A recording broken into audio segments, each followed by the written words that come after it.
tisi ana thi pa lagaw akul khat lang be thilut sim anangai khom ki nei te ni khari ko jin hla ma sanga chun kaloi pa he to ki nin jo ka ko sung khelo ba nunga ho ko ma chi ding chu ka gyal hla hlon ji in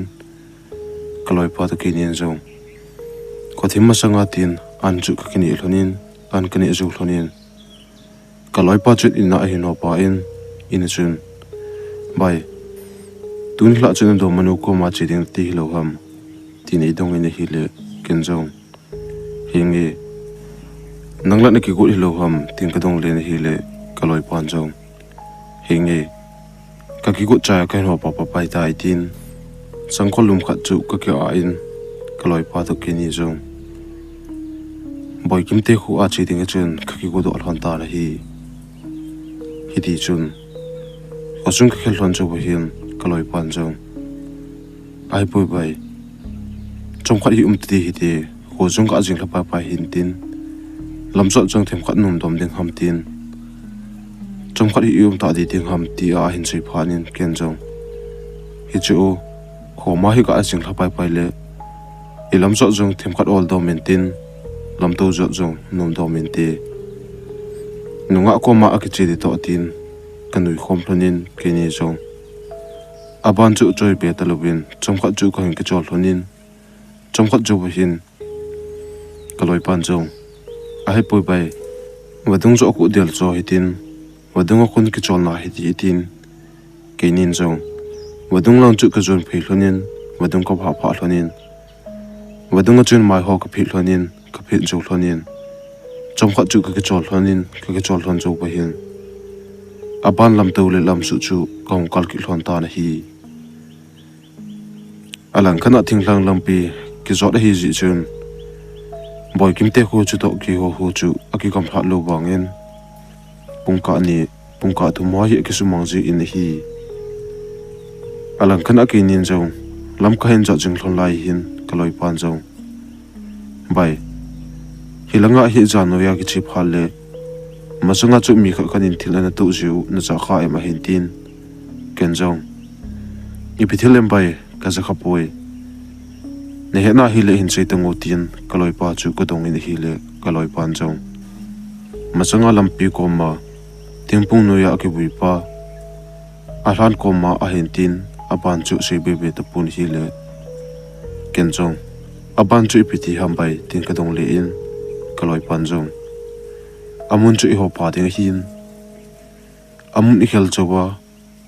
boy kim te khu i hlun pha hi le sei pi na nge tin ken jong kaloi pa chu i ma dong be ta lovin aban chu khong chi hlon ni hi le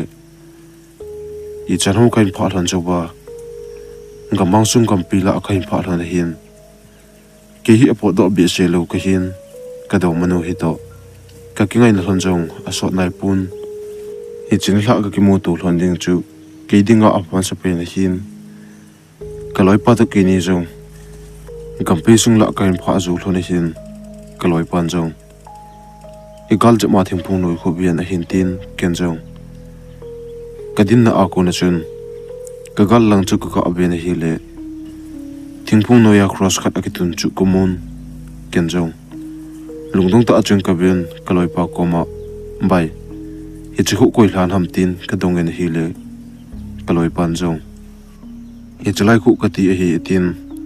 aban chu sei be talowin o min hi le kaloi pa chu ka chat thim chu kai ne hem phanin ken jong kaloi pa ko ma chun themkhat ki no jep hi ti ka tin ke hi ki chat hello ki ji in kaloi pan i ti se ya amun e wel cha wanga chun ki chat na in jong ka kel phapun ima in jong ka chep pun hi alang khana ki ni jong boy kim te khu chu ana na ka ka hlung hlonin ka hlun hlon chu hian boy kim te lang chu ka jom pa pa hlonin in ka hlun hlon na chun ki phalam ta ajin ka lu hlonin hi le boy kim le aloi nu le anu le apa ana chu komun ke ni jong anu le apa nei mo mo un to na ipi un in chunga ka to hlonin hi le boy kim anu le pa jong ka gel sang hlonin aphan chale a ho zo no min a chom khat ka ki holum zo bun anu le apan jong boy kim le ke ho za chun nang ho na to khom ta di ubo ke le na pa in china ting kho ten khat kini hlonin ga chi zap hlonin katin ngwa kil hon ta nge tin boy kim anu le apa jong apo pai pai ta ra hi ti chun boy kim anu le apa po do zo hin kaloi pa cha to kong to khomun ke ho li jong kong to khom pe lai ta un kaloi pa hi to boy kim aloi no chu ken kan he lo ba nga amani ne ke hel hlona ne ki ngai hlona hi chu ka to khom pe ba hin ka hin do in kaloi pan jong boy kim aloi no to aki ngai thu hin si hlonin ke ho jong nom ta jeng ka to khomun khong keu lim khomun hi le phat ji lam jong ka heman ta pun nom chu ka sa le jing obin hi alang khana jan so langa hin kaloi pan jong bai in langa akile ding hitam jan so so tan ichina ding asaw to tin kaloi pa na hin se chun boy kim le loi non jong chom kha to di hlono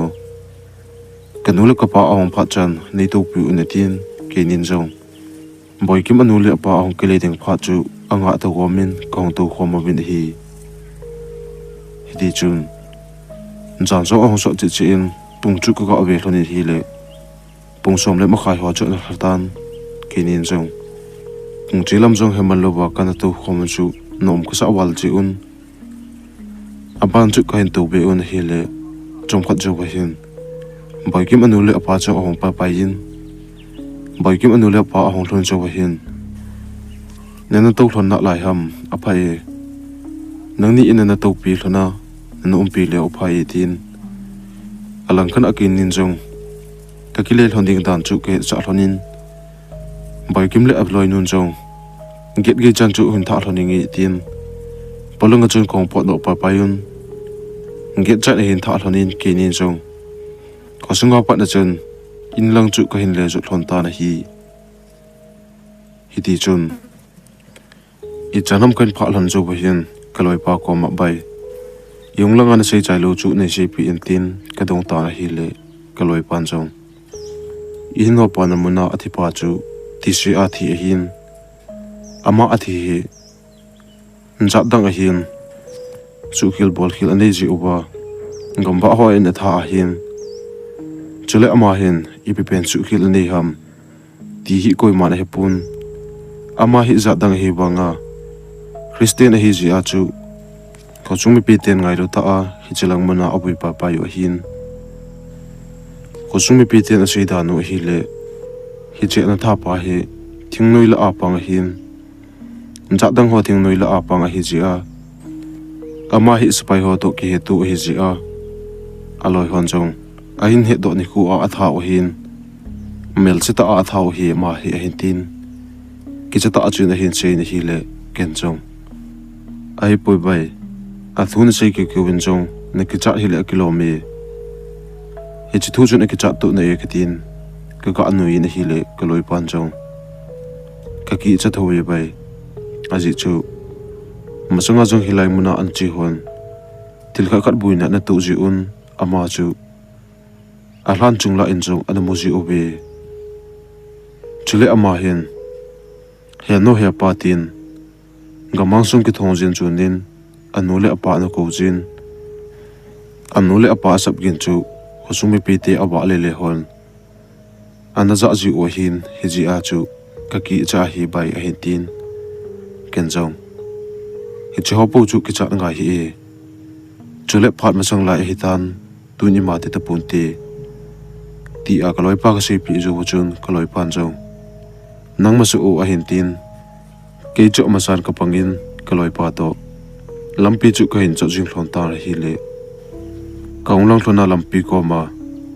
thingpung no ya hlan na kain pha ding ko na hin kaloi pan jong bai nangin hlan lang ko be lang ken noi lang ka be ding hi chu pa chu na mu a hi le ne hin chei pi in tin kaloi pa a ki cha dan chu kain he them pha nin ken jong hengi ken na be na nge ki tin amasanga ka pan jo ji chun kaung lang hlona hlan mun kain pha ding ko hlona hin gala kon chun hlan lang chu ka ben ka ve tu ki tu chenin lan chung la an chu ima ko mo lo je in ken jong ima om poi tin kaloi pa ko ma ka he cha in aban chu ka che be in hi le kaloi pan jong kanung langa ko na chun khongai ti o tu a lan chunga am kho itin mo lo ham a hin tin ken jong ape pe na chun kaloi pa langa kinung hin kaloi pa chu ko be ni hi le lappi akadina lan lang ka be na a an tin chu ko mun chule ama in lan lang mit philei la abe chu ko mu in ken jong lan chung kom lai ta a mi khat bom le luna adin chu ko hin mu in ken jong koi mo a hedem tin pa chum khat chu ko be den ni hi le gala ko na ka bi mu hlon pa chun a khut khat lang lo hi chu kein hen a hin la ki chat na chu he phalovin kaloi pa ko ma ko yam bai tu za lai ta a lan kom lai ta a ding hu tin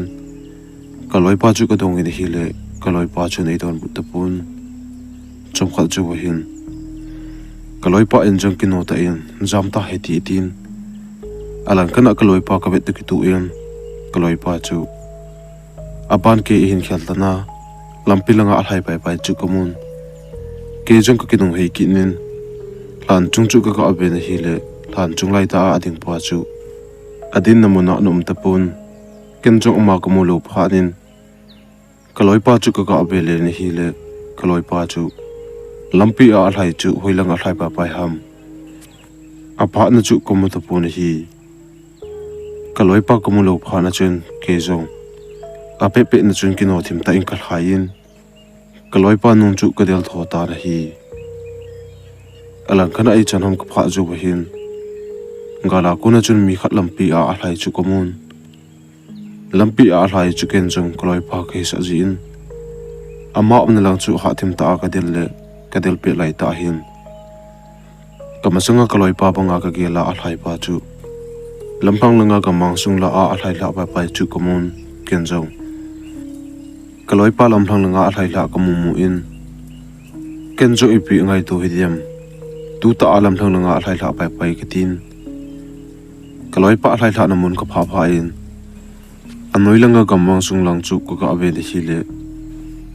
kaloi pa ka mang sung alhai pa pai chu komun ken jong kaloi pa alhai pa pai ji chun hoila azol gut ham ipi amu a adel ham ti chu ke nom ji chun kaloi pa alhai la na mun chun ka hai hlan amma alhai na lang chu ka zon phe na hi le I chanhom ka pha jo hin kaloi pa alhai na lang chu ko ven hi le kaloi pa chu ko mot pun kaloi pa ko mu lo pha nen ken jong hoilang mamo asu hedem ting ka bele len a hin la kaloi pa ka mang sung la a alhai le le jong le acha pu gin ka sa ding hi ji chen ken jong alhai pu gin le ting do ho asu ling ting chu ko bele len a hin la ting do ho apu git ka za lo to akilin na kamu lo phanin kaloi pa banga alhai su a ka gel chu kaloi pa hidingin ka hinging mo ta pun ape na chun ka cha na gel phalovin ka pha na mun na chun kaloi pa ham ka ati le kamit la a hidem ti chun ka gelin lunghang thim ta chun amun chu ka hin da hlan lampi langa chun khong ki le do kinin lampi ka pha pha en hosung lang chu ka hin chun phein ka chi lang rona kaloi pa to wadunga ka ki chol na mun ka pha ding konin wadunga kaloi pa ana to chu gala ko na ka hin mun ken chong kaloi pa ko mu chun kaloi pa am na chu ka zun lu nin kaloi pa kom ka pha pha in bai iti ka chi hlai na pha man ham lam ka a kaung hlai phe na chun nang ta bang che khat hi lampi a alhai chu komun ken chong nang ka hi sa ji an no nunga ka hen del le lamthlang langa alhai la pai pai in lamthlang langa alhai la na muna jong ka del pa pai le koi ma ka mu ki lo pha na lunghang ta a chu khong ke le do a hi ki tin kaloi pan jong a hi le ki khlai pe na ka nunga hong thlai chu nang ni lo ham iti a ilai jing hlon lai chun I chan ham nain pha jo bin nong thlai gin chu ka za ta pun ken jong kanong lang chu ka ave na hi le nang chu na ding tenin lamthang langa na chi su pa pain aban chu kamotapun kezong ka kicha jia madung hi phalo loya nong kile din zo chu ananga ading katin wadung hi kana zo pa pale nang chula nong kile wa momong tapun kezong kile a ke pa do ading kati lai ta a tu a chu nong thun pa pai hi hin tin alang kana ke ni jong hiti a khat le khat ka kikin mo to hlana anunga hong hlai le kamasanga hlai ka kikil tu hlona chun kini ke hi hlonding chu gin mo na ka hin nei hlon tapun kamasanga hlai le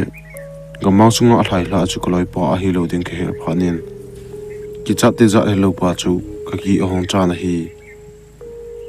alang khada koloi pan jong ai pu bai khosung lang hi del chu ta he ti tin wadunga ko na chun kong ki pat do hlonin ke ni jong khosung lang chu ka hin chon phi hlon ta na hi ti chun lamka a hin koloi pan jong bai aban che kita po hite kaki chamo monge tun hlai thil tu chu tin kaloi pa chun ki chat thu hin chen ke wang chu kaloi pa ke chat ngai na chun ke chat chu ka he pa po na hi alang kan a khosung khulun thona hian kaloi pan jong in chan ke hong pa pa yo tin kaloi pa te lang chu ko ho pan kaloi pa chu ina alun chu chun in langa ka chi tu pa pa in khulun chu ba hin ke jong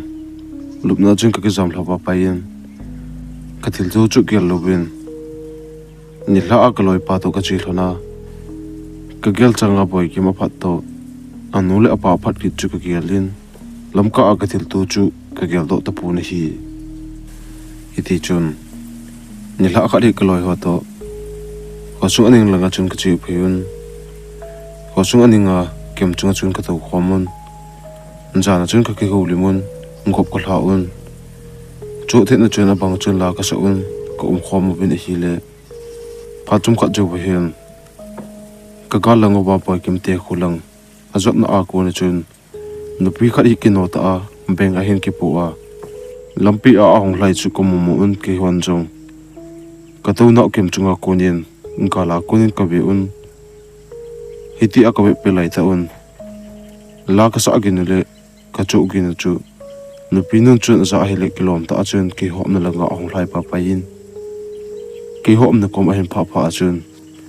nupi nu chu ka be on hele boi na kha kha atu a boi na kha kha ane hele kilom ta chun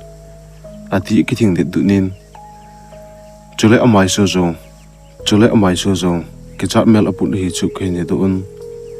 ama hi boi kim te ko sumi hi dal le ka ko sumu ba me zo a hong jinu no pinu a hi chu khene do pha nun ke hon jong yano ipinati ham ipi poina ani a hi le hibanga chu ki cheta a khosunga nong thlai lu pa pai ham tin ke hon chung ka dongon hi le no pinun jong o ki thing de du pu ma chun tuni hla chu khothim ma changa hi lai khosung hi hin cholu ding ka ti hin a hin la ka gel to bang lovin meding ko hol ho chu kong bai gi khan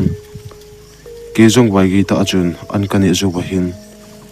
bai gi ta in benga medi chu ko in pu in hilang hi khain chonin hi le lam ka chun kho kong thimin ke jong ka me pu ho chu gi wal chi in ka hin lelin lam ka la chun kong ke chol pan chom kha ke chol ha zu ba hin ka tha zo ong ki do do min ka tha ke do dom zo pha nen atha in ki beng chu khain ki pu ki nin kong ki pat do in lampi chu khain cho ching in hi le I charham kam mang sung la khain pha zo ba hin ngala ko nai mi khat atu sa gin le a pen gin tabang khain jan ken jong hi chu ka za za chun pu kain pu a khong chu ka ding tinin mi khat a pen gin le atu sa gin chu ka ngai ni hi le ka ngai pe lai ta hin ngala ko na atu sa gin le a pen gin ka za pa chun hello neki thopi unati a pen gin ka hin jan ken jong khat tu hi in la akle na langa lamka a ke su kha a hedem ni ji a no le apa sama pan pi na ngai cha hedem tin ka gelin ken jong ka din na mana ko chun pu chu ka hin pu in kino them ta chun ama apen gi ka zan lang chu ka hendel thon ken chung ki no them ta a ka hendel ching lai hin hi chu pasal pa chun hel no ti a asap gin chu anai chi chi in a kom vel la ka in pha chun gamang sung zep lang a hi chu ka in hen ken jong lampi a ko na chun ka ngai tha ki ni hi le hi chu pasal pa chun ni ki thopi in heno hepa ti a avel bela asap chu ka hin za phanin ken jong ka po chu ka koi hla in lampi a ko nian pasal pa apen git ka za lang chu akisu kha kha to hin ti a ka gel chi in gambang sung lang chu kana chu lutin atu sa gin ka za lang chu kana phe ni hi le I chanam ka pha zo wa hin ngala ko na thingphung no ya mi khat atu chu ka hen mun ken jong a kyang them ke su kha a hedem a khu ke su kha a hedem hizia in lang ki le zo to lowa hilai mona hi pan pi ngai cha a pe ngai hedem tin ka gelin ken jong ki chu thim ta chun koi a hi ke lo ji in all ola ka nai lu nin ama omna komla ka pha ding ko na hin koi ni ham ipidinga zanoi ta a hilai muna hit na nulen pan sama gamang sunga na tu sat ham tin ka dong ta na hi le thingphung noya atu pa pasal pa chun jong ana e atin ka ho chu e don but lovin ana e ati zo win ken jong kalung don ji chun kanai lu lu ni hi le thingphung noya atu pa chu a khut khat lang a umpun a khut khat lang a chun a khut khat lang a bo na lai ta chu atu in ana e ati a apen chu ken jong ko e hi he do ding ka ti ji chun ama masang lang chu ka join phein a kom ka pha pha a hen e nunga ji chun ken jong ada bul chu ka khuna ka thamin ipinati ham tin ka adong in hi le pasal pa aw su chu ahong tip chenin kelanga ahong kinung hein hi le ahong ke tu ki tu chenin pasal pa chu amai la chun tisan ama de du in achal panglai ta achun mei thala aki ka pha a mei changin se a ahom chu kai mun chule amit changjong chu amit lai bom om pun amai ho jong chu lungin ani abangyan amun mun chu aphon chu nin amon de du in ke jong ka kicha to a hi le hi chi ka khuna ka tham pasal pa chu mem ta a hi lo ka hin he phanin kata sa chung zo chi ong khu min chole kalu zong alin chi abanga chun ka hen hi che ta sa ka tham na mun chun cha jong cha ba thilobin chung khat chu ka ding den ni hi le hi ti a ka din den pe lai ta in hi chi ka khuna ka tham pasal pa chun a khut khat lang chun ka khut chu a hin le tu in ke jong ka cha wal ji in ha pen chun ka pen tu ka thun ka khut chu ka thanei chuna ka sanin ka sa tu ki tu chenin a khuna ai tu na chu kain ki sa hla in ke jong lampi langa ka pu ko koina lang chun khong le jam tha na hi lampi ka pha pha a hen ke jong kanung langa kinung he te lovin ka pu chu ka ki manin kain ki pu in khosung lang he ka hin dal thon hi le hiti a khong hlai do a khosung lang ka hin dal tho jing lai ta hin kanung langa ko na chun heno nei ke thopi in na ka sawale tin kanung nunga ko na chun ka hen jan ke jong ki cha sa chun kanung langa kinung helo din jong kalung gel athe tun to a hele kanung langa chun ka kinung hin lampi chu ka ga abe na hele ka vet ki tu in chi pasal pa chun a khut bong de du a ata sa chunga thi san ma de du le ade chang hom de du a kanung nunga a hin de la a khut jo a khut khat lang abo na atu a kanung nunga a hong hlai ka mo chun ke jong ka cha to kamasang langa ka kile hi in kalampi chu ka hin ke benin ke jong ka thanei sina khong jamin hi le iti ka hong jam banga chun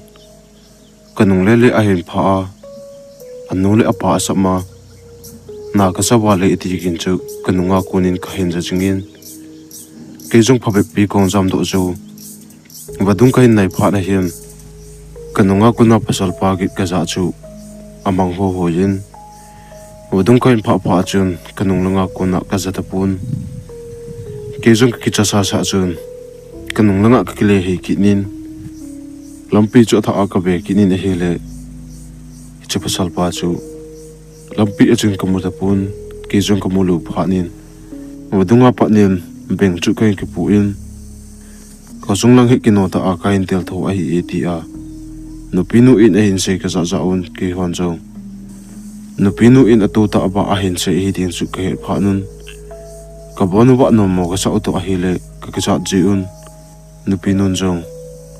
in khana nei tha on atin ke honjo kasung a ho su puti na chung ka tha lu nun ho su puti na kuna kong ke le do jobun ke honjo nupinu thil tu chu ka sei khomun alang khana ka loi pan jong amasa a enien jong hilai muna in tu na mun chu hi te te dinga hi tu anu pinu tu na mun chu ka gelle amman asidan to ke tu chini a hintin alang khan aken jong hi chalai muna atha pau chu hla alan hi ding kain hen hi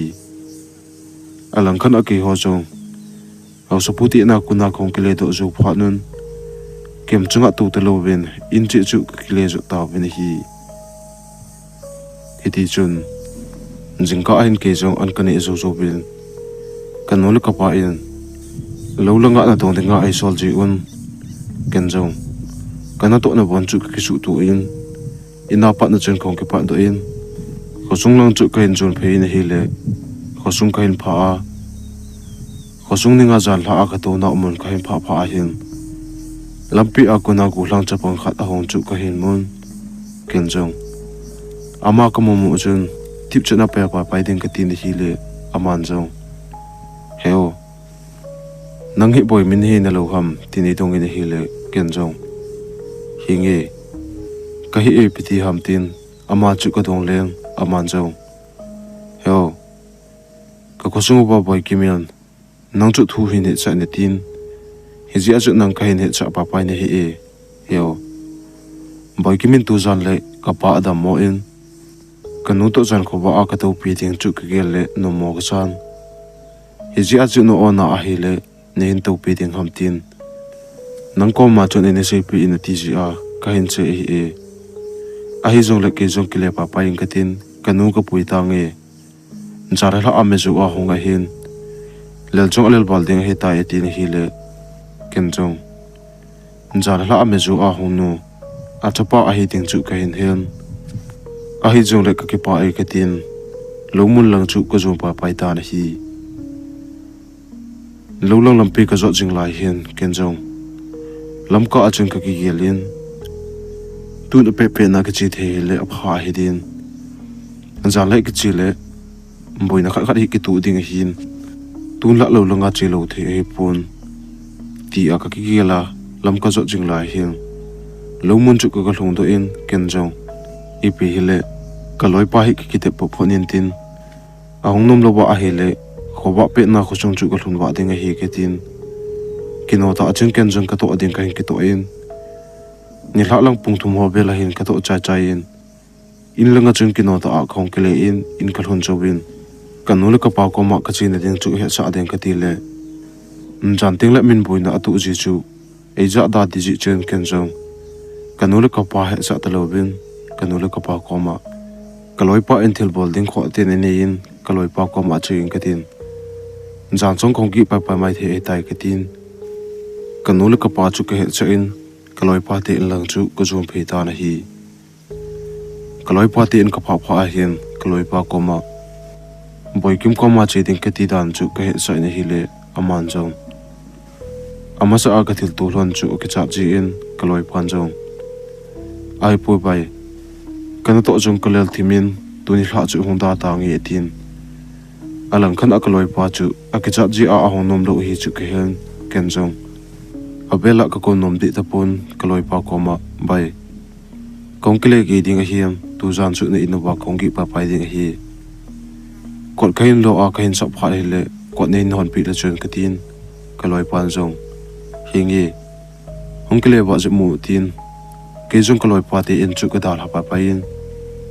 kino ta chun boy kim te kholang chu ka zon tan hi di chun ka chilang hin khu ba che ke ji in ima chu boina kana tu pon ko thim la zu bain ke jong boy kim te na chung kulut pa pai hi le boy kim le nun zo imo mo un anu chung ke phalam ta in boy nong ham tin idong in hi le ken jong henge he no ka ti tu ki tu in aman jong ni la apa na chu na na boy kimin nang chu no honding ase in hi ji a chu kana nga hlona hin ipi hele chomkhat be nei tu pi unitin ki phalam ta in hin se in hi le ken jong he no ki phalam angai poitin jan chu ka hin tu pi un jan so langa hin boy kim apan jong anak na chu a hin le ji in abang le alu a hin na cha ji in akeng a hin na cha ji in ke hon jong boy kim apa ju ka hin chenun alu ka me pi un akeng chu ka hin me pi ji un hi le boy kim apan jong anak na ho chu a hin nup cha do min hi di chun jan zo ho so chi chi in boy kim apa chun anak na a hin lel ji chu a hin lel ji ta pun pung chu ka abe na hi le pung som le khat le ma khai chu na thatan kan jong boy kim le nu ko ma chun heno tun la ka pa anak na awal dom tan ki jong in lang ka kile ta ngi tin boy kim le nu ko ma chun ka se hi le boy kim anon jong boy tu jan chu gi den cheng to na chang na hi to a hi le jan so nu nga in langa ki le ding chu anom the pu e hin tin ken jong gi ding chu ka gele na hi le in lang chong ka kile nom ta pun a hin la kanul ka pa ko ma jong kaloi pati ena kong gi ding hi ti a ka se ya ka gi dina a hi le jingka mata a in lang ka zo thelo ding ke he phanin boy kim anu ko ma chun heno a ho poe jan si a ki kile le to wa tu jan chu ki kile jong le ima pui pun ti ke tin ka ha se wal pha na chun boy kim le anun jong no ma san chuti ane kile te te ding a hi le no min chi ilang ni la dang jong le hong kholai leng ji u atin boy kim te en chu kin jong ka hin da hlan boy kim te na pan chun hosung lang ka hin jun ta na hi alang khana ke jong zan no ya hong ka hi ji chun ka chang ma ka hi le ki ho pi ding lo pha din ka lung gela kila lo ding ding pu hong kilang in ka loi pa tho ka tu ni hla le nu pi nu in tu ni hla a sei dan le amu dan ho chu ka mi hla le ka lung gela a hong kilang in alang khana ke jong hi te a ka lung gela kila la pha na chun ki chat na kha na chun ka ki a hong chan ki no thim da chun lampi ka in chot ni hi le ka loi pa in ti si a thi pa hlan mun e be cha na mun la chu ka him pha ding ku nin gala ku na hin lampi sa langa ku na mi kha da hong su a lampi a hin paltan pa pa ya lang langa a chi su pa pai chu ka hin mu mu chun khoya palo banga lam ka hin jat chu ka keng zap jing in hi ken jong hi chu ko mu mu chun ka kin to a hi le kalung chu ong neu chi chi in amun chu ken jong kin no ta a hial do loi ding ka tin hathim ta chun lam ka hin jot nin amun chu ka hin khel gun hi le hi chu pe lai ta chun lan mun na kom khain pha ding ko na hin lan mun langa ko nin pasal khat hi ahong tu sat chu ka hin cha cha in ki jong lam ka zot pe chu ka king lap jing in a pe pe na pasal ahong tu sa gin ka za na lang chu ka ave na hi le ka vet ta ki tu in hi chu pasal pa chun thingpung no ya hlan chung ko ma ko na cha jong cha lo lo hi la adina ke umna lak a hin ve chu ko mo in ken jong adi thelo khat au me ti ka hin he do phanin ama amna lang chu ve so ta lovin kalam pi lang chu ka hin ke benin kino thim ta chun lam ka hin chaw ni na hi le ti chu pe ta chun kanung langa ko na hin na ka sa wale ni ki thopi un ti a pasal pa ahong pen chu ka hin za za hin ka timul chu ong khum la la in ka ke cha thim to a hi le kanung langa kinung he di lovin lam chu ka hin za chingin a hin la no pinun a sei bangin kanung lele a ko na chun hi chu pasal pa chun na ka sawale ti gin chu kanung lai dun ta akuna ka hin za za in kinung helo ding jong kanung kel athi tun tun ta ken jong lam ka zot pumen kamit si aka ka ape na hile kanung lai ta hi chu pasal pa chun amit chang khat lang lo de du a adi chang lai ta jong hom de du a chule amai hole ata sa chunga tisam ma de du a ata sa ho jong lungin ani epanga mon de du chu khai mu mu in ai ti a ki cha hello le ki gum sa jeng pa chu hi chu ko mu mu chun ka ki chan ape pe na all lam ka zo na a konien a lai to ka thun khosung lang chu ka hendel thon hi le hi ti a ka hendel tho pe lai ta hin ka pha sam chu ong ja se su in mi khanin a khutna a hin tham ta banga ka he na chun ken jong ka lai pum pum chun ka khut khat langa ka pha sam chun chu ka thamin hi le ka tham ta ki tu chinin hi chu ka pha sam chunga mi khanin a hin tham ta banga ka he na mun chu ko khoi to ki tu in khut ke khwat hi ka in ke khoi kha in hi chu khut ke chu po de du a mon de du ta banga ka in ke khoi kha kha in ke jong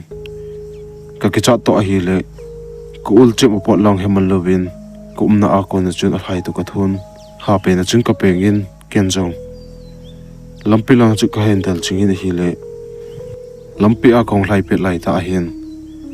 ka khut khat langa thil khat ka choi banga chun ka hen ken jong ka khut khat langa thil khat ka choi banga ka he chu ka abe na hi le ka pha sam ka tham pe lai ta a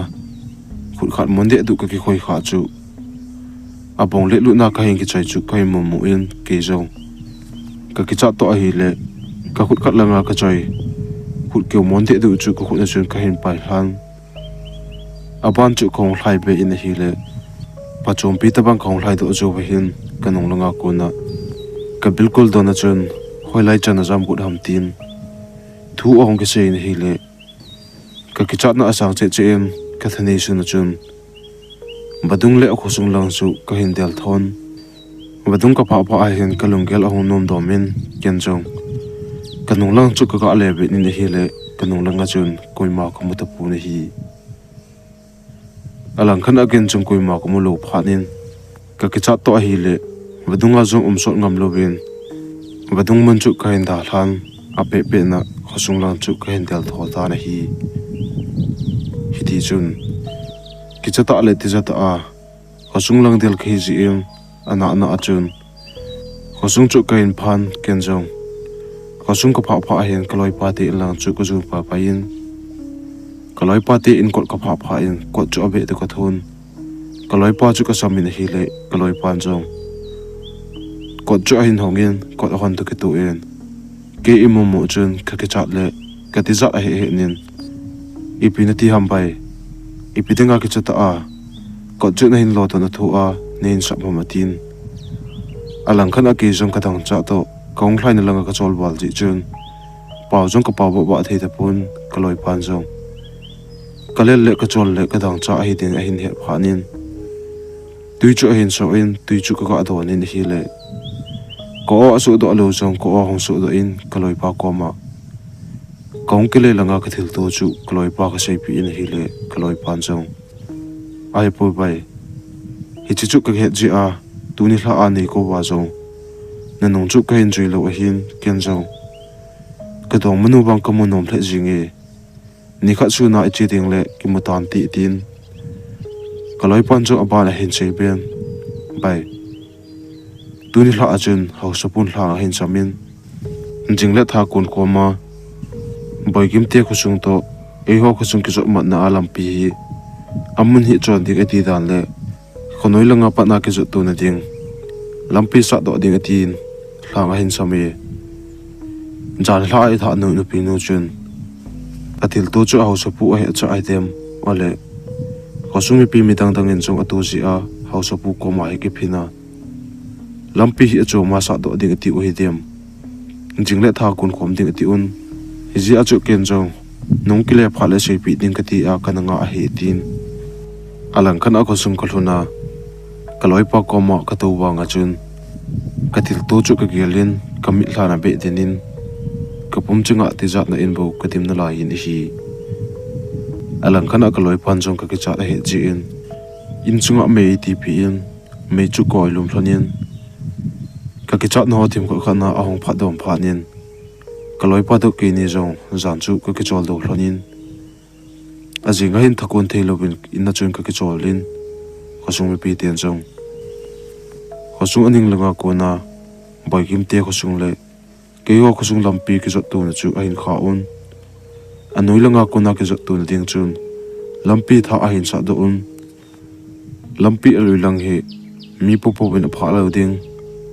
chule chapang popo jong hilang sa azot lo ding a chun khosunga hauso pu thlang bapan khosung cha sam phongin khosung mi pi te chu a he cha ta na hi chule hausa thlang bapan jong izam ti a hilang sang an zon ki te te ya boina na to te te a ma a hele koi ma in ki pan pi lo ding chule mo pu na chosi aman ki pu ding he tin thu an tan pha nun hichini apa na chun lampi lui lang chu koi ma an ho ji ta pun chule he chulai than mun chu ni zo si in an sei kim neyun khosung mi pi te en he chulai a thagaw lang chu ni hla khutim hla ding ko na pat a hla hi ong lang pa na hi dan chu khosung mi pi te en a sei khomun hichini apa na chun hapta khat ta bang hi boikim te khosung chu ka phata pon hapta khat ju ho a ko na hin lam tha lang chu kan ho ji un kaloi pa to khosung chu kan chon ji un a hin la aban wang chu ima boina kana tu be ji ta pun nja noya kam an leng ji hon hilai than mun kom la a kam an len ting lew hi che pasal pa chu aka gin le apen gin anule apa asap gin le ana eti a ana tu sa ji chu ngala kunin a hin sa ji un hi ji chon ma hon jong ana nai lut ngam chi pu bun hi thusim ak chai tai